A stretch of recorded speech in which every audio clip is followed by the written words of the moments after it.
Herkese yeniden merhabalar. Ben Selin, YouTube kanalıma hoş geldiniz. Bugün sizlerle yeniden bir videoya başlıyoruz. Peki bugün ne yapacağız?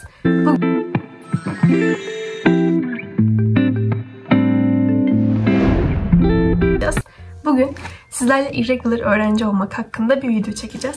Biliyorum bu videoyu bayağıdır istiyordunuz ama ben İstanbul'daydım ve yurt odamda pek güzel bir arka plan olmadığı için Tekirdağ'a gelmek istiyordum bu videoyu çekebilmek için. Şimdi sizlerle Tekirdağ'da olduğum için bugün irregular öğrenci olup olmamakla alakalı bir video çekeceğiz. Çünkü şu an çoğunuz hazırlıktasınız. Belki de yüksek bir kurdan başladınız. Her an irregular olabilirsiniz. O yüzden dedim ki böyle bir video çekeyim size. Bir sürü şey hazırladım. Şöyle bir sürü maddelendirdim, sorular hazırladım. Onları cevaplandırmaya çalışacağım kendimce. Bence sizin soru işaretleriniz olan çoğu soruyu cevaplamış olacağız böylece. Çünkü ben de aynı dönemi yaşadım sizler gibi ve kafamda bir sürü soru işareti vardı. Şimdi sizlerle bir noktadan başlayayım dedim. Şöyle, ilk olarak benim sürecim nasıldı? Yani bu kararı nasıl aldım? Şimdi şöyle ki aslında ben B1 başladım biliyorsunuz ki. Altınbaş Üniversitesi'nde Eczacılık Fakültesi 2. sınıf öğrencisiyim bu arada. Geçen yıl bir dönem hazırlık okudum. Daha sonra bölüme geçtim. Yani irregular öğrenciyim diyebilirim. Biraz aslında bu süreç hakkında bir fikre sahip oldum bu süreçte. Yarım dönem düzensiz olarak okudum ve şimdi 2. dönemimdeyim aslında.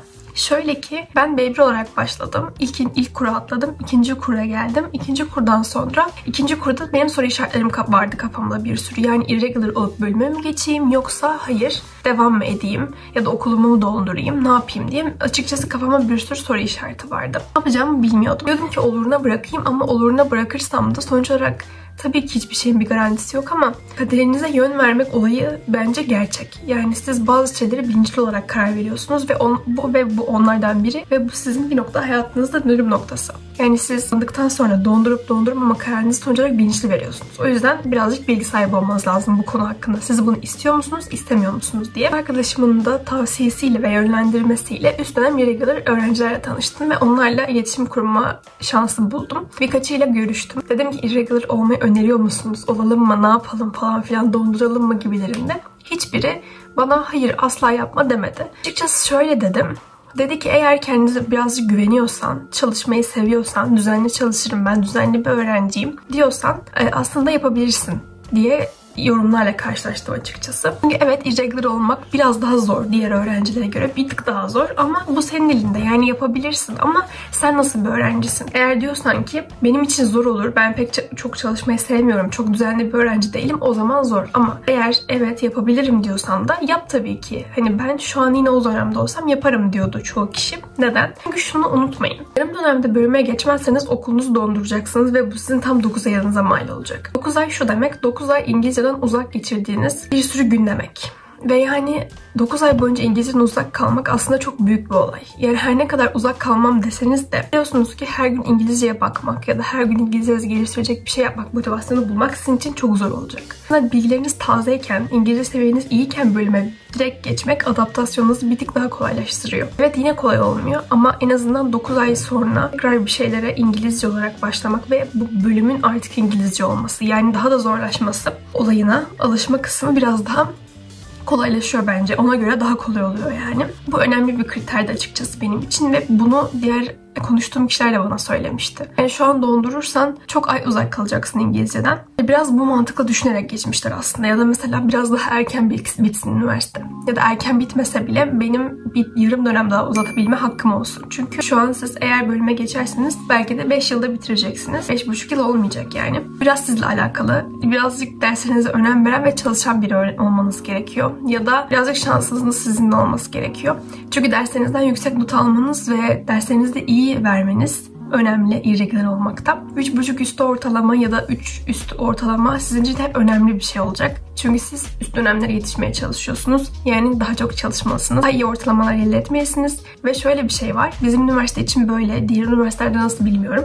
Eğer ortalamanızı 3,5 üstüne tutabilirseniz 2 ders ekstraları alabiliyorsunuz dönem başına. Yani bu çok önemli bir şey aslında. Yani 2 ders üstten alabilmek bir dönemde. 2. sınıf için konuşuyorum. 1. sınıfı bitirdikten sonra bayağı iyi bir şey irregular öğrenciler için. O yüzden ortalamanızı yüksek tutmanız gerekiyor ve biraz daha çok çalışmanız gerekiyor diyebilirim. Şimdi konudan biraz saptım. Sürecime nasıl karar verdim? Böyle irregular öğrencilerle konuşarak karar verdim aslında. Onlarla konuşa bir şeylerin farkına vardım. Dedim ki hayır ya aslında ben yapabilirim diye düşündüm. Daha sonra gelelim şimdi kısaca irregular olmak ne demek bunu açıklamaya. Çok kısaca açıklamaya çalışacağım size. Irregular olmak şu demek. Yarım dönemde hazırlığı bitirip daha sonra bölüme geçmek demek. Peki bunu nasıl yapıyoruz? Yani biz güzü almadan baharı nasıl alıyoruz? Bu birazcık çoğu kişinin aklında olan soru işaretidir aslında. Ki çok normal. Şöyle ki sizin güzü aldığınız dersler havuz dersleri. Yani matematik, fizik, İngilizce, biyoloji ve genetik, yani bu biyolojinin bir tık daha zor ve ayrıntılı hali. Genel kimya, bilgisayar dersi, sağlık bilimlerine giriş diye bir ders. Yani açıkçası bunların hepsi havuz dersleri. Yani ikinci dönemde çok bağlı olan dersler değiller. İkinci dönemde tam aksine bizim üniversitede bölüm derslerinin, alan derslerinin olduğu bir kısım. Yani eczacılığa daha çok benzeyen bir kısım. Nasıl diyeyim? Şöyle, mesela botanik diye bir dersiniz var örneğin ve bu derste bir sürü bitkinin detaylı açıklamasını, detaylı neyin ne işe yaradığını falan öğreniyorsunuz. Yani çok daha zor ve eczacılıkla alakalı bir ders. Ya da anatomi görüyorsunuz ikinci dönem.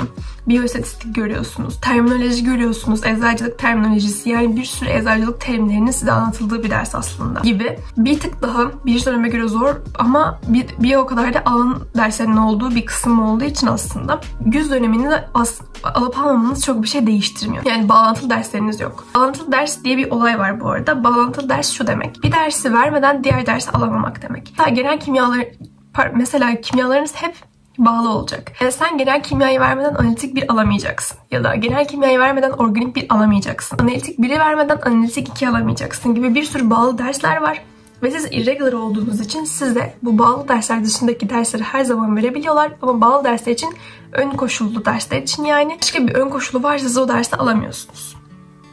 Bu demek. O yüzden ikinci dönem bölüme geçtiğinizde ikinci dönemin baharını almanızda bir problem yok. Çünkü bağlantılı dersler yok. Bir ders harici. O da analitik kimya. Siz analitik kimya alamıyorsunuz. Çünkü siz genel kimyayı birinci dönem güzde vermediniz. O yüzden bize özel geçen yıl irregular'lara özel genel kimya dersini açtılar. Ve biz bu sayede genel kimyayı verdik ve birin diğer bahar dönemi derslerini aldık. ile kısaca açıklayabilirim aslında. Yani siz şöyle oluyor. Sürekli baharlarda üst dönemden ders alıyorsunuz. Güzlerde alt dönemden. Yani benim şu an mesela yüzümde 1. sınıf derslerim var ve üstten bir dersim var sadece. Baharda da 2. sınıf derslerim olacak.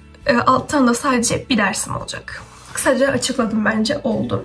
Ders seçimleri nasıl yapılıyor? Ders seçimlerinde açıkçası üst dönemlerinize danışıyorsunuz. Ben öyle yaptım. Siz de öyle yaparsınız. Bana ulaşabilirsiniz ya da başka irregular öğrencilere ulaşabilirsiniz. Genelde bu şekilde akıl danışarak, sorarak ders seçimi yapıyoruz aslında. Çünkü biliyorsunuz normal öğrenciler ilk yıl derslerini kendileri seçmiyorlar. Sistem atıyor otomatik olarak.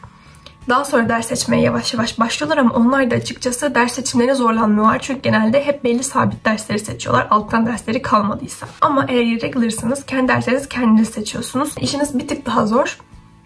Ama bunu da dediğim gibi üst dönemlerinizi sorarak yapabilirsiniz. Bana ulaşabilirsiniz. Başka irregular tanıdıklarınız varsa onlara ulaşabilirsiniz. En azından onlar sizin zamanınızda ne seçtiğinizi size söylerler ve kafanız bir tık daha rahat olur ve bu şekilde ilerlersiniz. En azından biz böyle yapıyoruz. Bir diğer konuya geçelim. Tekrar geçen seneye dönsen yine de irregular olur muydun? Evet, bu önemli bir soru aslında ama muhtemelen olurdum diyorum. Irregular'lara karşı çok büyük bir önyargı var. Ne kadar doğru bilmiyorum. Ama şöyle bir durum var. Sizin ne zaman irregular olduğunu söylesiniz, sizde karşı taraf şöyle tepki verecek. Diyecek ki kolay gelsin, Allah kurtarsın falan filan. Yani hep böyle şeyler söylenecek size. Çünkü irregularlığın kötü olduğu bir kere ortaya atılmış ve bu her zaman böyle devam ediyor. Oysa ki bu sizin normal hayat düzeniniz oluyor. Yani siz hangi dersleri alıyorsunuz, o dersleri çalışmaya devam ediyorsunuz. O dersleri vermeye çalışmaya. Yani bu sizin aslında normaliniz oluyor. Bunu kaçırıyorlar aslında bakarsanız. Yani siz kendinizi irregular olarak düşünmeyeceksiniz. O sizin dersleriniz ve onları vermeniz gerekiyor gibi düşüneceksiniz. Aslında daha bu mantaliteyi kendinize oturtursanız daha kolay olur diye düşünüyorum. Tabii ki kolay değil. Kolay olduğunu kimse iddia etmiyor. Şöyle diyeyim. En azından ders sayınız diğerlerinden farklı olmuyor. 1. sınıfın baharı ve 1. sınıfın 2. sınıfın güzünde. Daha sonra baharında da farklı olmuyor. 3. sınıfın ilk dönemi çok fazla dersiniz oluyor. Normalden 2 katı falan. Yani mesela 14-15 ama yaplarla birlikte aslında bu kadar fazla değil tabii ki, toplasan 9-10 tane ama yaplı dersler olduğu için bu 14-15'i buluyor. Yaplı dersler ne demek? Mesela analitik kimya dersi aslında bir ders gibi gözüküyor ama bu 2 ders. Çünkü analitik kimyanın aynı zamanda laboratuvar diye ayrı bir başlığı da var altında. O laboratuvar dersinde analitik bir derslerin farklı oluyor ve sen ikisinden de sınava giriyorsun ve ikisinden de puan alıyorsun. O yüzden 14-15 gibi gözüküyor aslında. Ve her türlü çok fazla bir sayı bu. Ama bunu sadece bir dönem yaşayacaksın. Bunu yaşayabilir misin? Önemli olan bu. Her şey tabii ki yolunda giderse. Ama bu her zaman için geçerli. Yani sen üst sınıflarda olduğunda irregular olmasan bile her zaman alttan dersin kalabilir ve sen şeyde yetişmeye çalışarak zorlanabilirsin. Yani her dersi vereceksin diye bir kayda yok nasıl olsa. Aslında şöyle düşünün, herkes bir noktada irregular olabiliyor. Nasıl? Nasıl diyeceksiniz çok haklı olarak. Şöyle, İlla ki herkesin alttan ders kalıyor ve onları tekrardan bir sonraki yıl alıyor. Yani bu aslında normal bir şey. Sadece biz buna daha bilinçli yaptığımız için irregularlık diyoruz. Anlayabildiniz mi bilmiyorum ama bu şekilde bakabilirsiniz bence olaya. Geçiyorum yatay geçiş problemine. Şöyle bir durum var. İrregularsanız yatay geçiş yok diyebiliyorum ya da çok zor diyebiliyorum. Çünkü sizin bir döneminiz yok. Siz normal olana kadar kolay kolay yatay geçiş yapamazsınız. Çünkü siz hem 2022'nin baharında hem 2023'ün güzünde falan böyle karışık bir şekilde birinci sınıfsınız. Sizin belli bir döneminiz olmadığı için. Mesela ben şu an hala birinci sınıf gözüküyorum ama 2'den de dersim var. Ben bu güzü bitirdiğimde yani Ocak ayında resmi olarak 2. sınıf olacağım. Ama aslında 2'den ders almışım geçen dönem. Baharda da 2'nin bütün bahar dönemi derslerini alacağım ama hala 2. sınıf ancak Ocak'tan sonra gözüküyorum. Yani böyle karışık bir durum var. Yani siz hem 2 hem 1 olduğunuz için belli bir dönem, sizin bir döneminiz olmuyor. Yatay geçişlerde genelde bahar döneminde olduğu için, yatay geçişler o zaman açıldığı için siz artık o zamana kadar 2. sınıf gözüküyorsunuz ama 2. sınıfın bütün derslerini vermemişsiniz. O yüzden başvuru yaparken 1 mi 2 mi olarak mı başvuru yapacaksınız gibi bir garip bir durum var. O yüzden bunu söylemeden geçmeyeyim. Böyle bir sıkıntı var yani. Ancak normal döndüğünüzde yatay geçiş olayı oluyor diyebiliyorum. Eğer böyle bir durum varsa bunu detaylı araştırın, okulunuzla konuşun. Eğer yatay geçiş düşünüyorsanız okulunuzda bunu bir değerlendirin derim ben irregular olmadan önce. Daha sonra kimler olabiliyor, kimler irregular olamıyor? Bizim okul için konuşuyorum. Komite dersleri alanlar yani diş ve tıp okuyanlar irregular olamıyorlar. Eczacılar olabiliyor ama tıp ve diş olamıyor. Bu da komite sistemiyle alakalı aslında. Onlar bizim sınav dönemimiz gibi bir sınav periyotları yok. Mesela biz şöyle yapıyoruz. Bizim vizelerimiz ve finalleri olduğu zamanlarda onların sınavları olmuyor. Yani onların biraz akademik takibi farklı olduğu için bizden ve komite sistemi birbirinden bağımlı olduğu için ne yazık ki geçiş yapamıyorlar. Irregular olamıyorlar.